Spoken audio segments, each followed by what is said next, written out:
Трудно поверить, что это одно и то же здание. Государственный комитет по экологии после капитального ремонта выглядит совершенно по-новому. На протяжении 10 лет комитет обращался с письмами и просьбами выделить средства на ремонт здания. Просьбы были услышаны, и вот обновленный фасад, современные интерьеры и комфортные условия для сотрудников создают атмосферу эффективности и продуктивности. Хочу вам сказать, конечно, условия у нас до ремонта абсолютно были никакие. Пол, повторюсь, паркет, он лежал на полу, и отсюда сырость.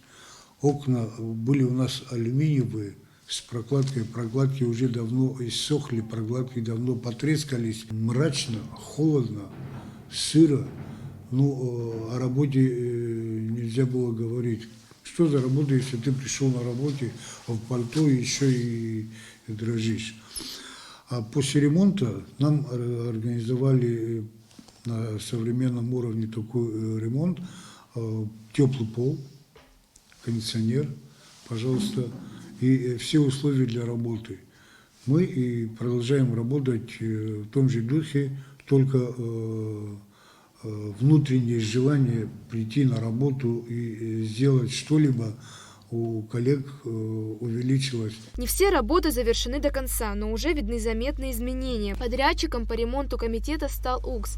Ими были организованы подсчеты. На ремонт здания комитета было выделено 34 миллиона рублей. Так как здание находится на цокольном этаже, проблема с плесенью и сыростью была постоянной. Первым делом работы шли по замене старого напольного покрытия. По словам Савелия Читанава, была проведена масштабная работа, так как здание не ремонтировалось уже 30 с лишним лет.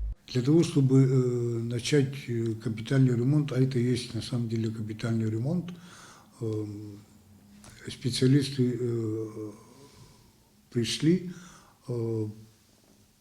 отбили всю штукатурку, посмотрели, там был и грибок, там был и плесень, там чего-то от сырости, и чего там не было. И потому пришлось им отбить всю штукатурку, провести обработку противогрибковую, противоплесеневую и дать возможность высушить, потом по новой штукатурку, потом стяжки. В общем, очень большая работа была проделана. Оно и видно, что помещения наши достаточно выглядят презентабельно. Правда, мебель пока не обновлена у нас, потому что эта мебель входит в следующий этап на будущий год, скорее всего. Часть, я думаю, что мы финансирование получим от правительства, часть из собственного бюджета. В штате главного аппарата Комитета экологии работают 46 человек. Ремонт – это не только косметические изменения, это инвестиция в будущее охраны окружающей среды в нашей стране. Все ремонтные работы планируют завершить до Нового года. Ульяна Рыжкова, Иналгвинджа, Абхазское телевидение.